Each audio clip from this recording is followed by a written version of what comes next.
राजनीति लाशों पर नहीं होनी चाहिए। उन लोगों के समय कितने दंगे होते थे, मुजफ्फरनगर का दंगा देख लो, कैराना का पलायन देख सकते हैं। किसानों की लगातार मांग रही है कि गन्ने का रेट बढ़ना चाहिए। अच्छा, किसान परेशान है खाद को लेकर कि खाद नहीं मिल रहा है, बड़ी लंबी कतारें लगती है, मतलब किसान सुबह से लेकर शाम तक लाइन में खड़ा होता है। आज हमारे बीच में बात करने की मौजूद है संजय निषाद, इनसे बात करेंगे। स्वागत आपका न्यूज। बधाई आपके न्यूज चैनल को और आपके टीम और श्रोताओं को। किस तरीके की आपकी पद यात्रा है? ये पैदा था, संविधान में सबको अधिकार मिला है, वोट देने का अधिकार मिला है, तो उसी तरीके से संविधान के माध्यम से जो संविधान में मिला हुआ हिस्सा पाने का भी अधिकार है। और उसके बाद जो नहीं है वो लिख के भी मिलता है संविधान में, उसके पास होता है। जिन्हें संविधान में 1931 से लेकर 1991 तक इनको अनुसूचित जाति में गिनती होती रही है। इनके पुकारू नामों को पिछड़ी जात में डालने की वजह से ये पिछड़ते हुए चले गए, क्योंकि अनुसूचित जाति में इनका तुरैहा और मझवार के नाम से है।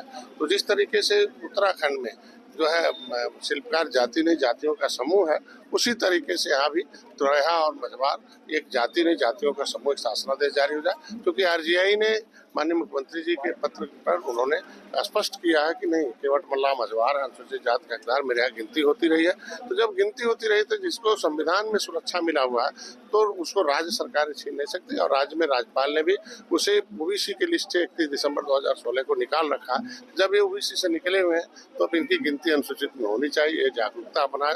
और इनको बताया जा रहा है, इनके बीच में जा रहे हैं कि इनकी समस्याएं जो है शिक्षा का बहुत कम है, जैसे 100, 500, 1000 मिलते हैं। तो मैं पूछता हूँ कितने एमए लोग हैं, पता चला 1 तो मिलता है, कोई बीए मिलते हैं, 2 तो मिलते हैं, औरतें। तो इसका मतलब अगर इनको आरक्षण मिला होता तो शिक्षा में आगे आते, और आगे आते तो नौकरी में आते, व्यापार में आते, आगे बढ़ते, और शिक्षा से निश्चित रूप से समस्याओं का समाधान होता है। तो इन्हें उस आरक्षण को छीन कर उनके ऊपर मैंने किताब लिखी है, राजनीति में आरक्षण के छीनने वाले धोखेबाजों का पर्दाफाश। तो वो किताबें हैं, उसको उपलब्ध कराई जा रही हैं और उनको बताया जा रहा है भाई कि कम से कम लोगों बच्चों को पढ़ाओ और आगे बढ़ो, और आप अपना हक हिस्सा एक होके लेने चाहिए। एक है तो सेफ है, ये कहने का मतलब केवट मल्लाह को अलग अलग कर दिया था, कश्यप कहार को अलग कर दिया था, और 578 जातियां जिन्होंने देश को आज़ाद कराया, अंग्रेजों से क्रिमिनल कास्ट घोषित किया था, उनको एक जोड़ने के लिए हम लोग निकले।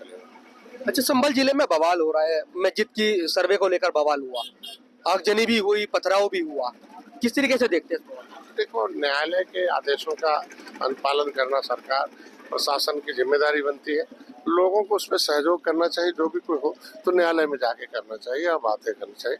हमको लगता है ये सुनियोजित घटनाएं हैं और इस पर लोग राजनीति कर रहे हैं, और राजनीति अभी न्यायिक प्रक्रिया, न्यायिक जांच हो गई है।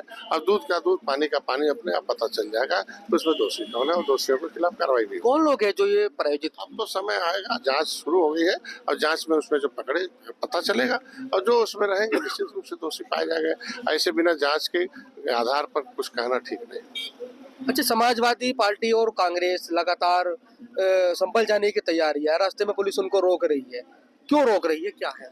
ये सब लोग देखो एक विशेष वर्ग के लोगों को अपना वोट बैंक समझते हैं, और धीरे धीरे वोट नोट और नौकरी और भोजन, इलाज, मकान पा रहा, तो धीरे धीरे वो वर्ग जो है एनडीए को वोट दे रहा है। इसके वजह से वोट खिसकता जा रहा है, इसकी वजह से ये बयानबाजी कर रहे हैं। और राजनीति लाशों पर नहीं होनी चाहिए। उत्तर प्रदेश को सर्वोत्तम प्रदेश बनाने के लिए लोगों को इस पर आगे आना चाहिए। विपक्ष लगातार वार कर रहे हैं कि सरकार हमारे से कुछ छुपा रही है, कोई बड़ा राज है, इसलिए हमको रास्ते में रोक दिया जा रहा है, सम्मान नहीं जाने दिया जा रहा है। आज भी लखनऊ में कांग्रेस के कार्यालय पर जो है पुलिस का पहरा बिठा दिया गया। नहीं, कोई लोकतंत्र में किसी पार्टी, किसी नेता को क्या जांच करने का अधिकार है?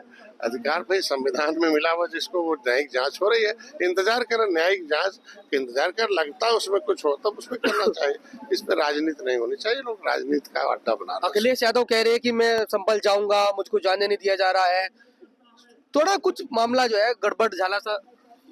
देखिए, विपक्ष में बड़े नेता, उनके बारे में कुछ कहना नहीं, लेकिन इतना है जरूर कहूँगा कि जब भी कहीं अशांति फैले तो वह शांति के कायम करने के लिए लोगों को सरकार का सहयोग है।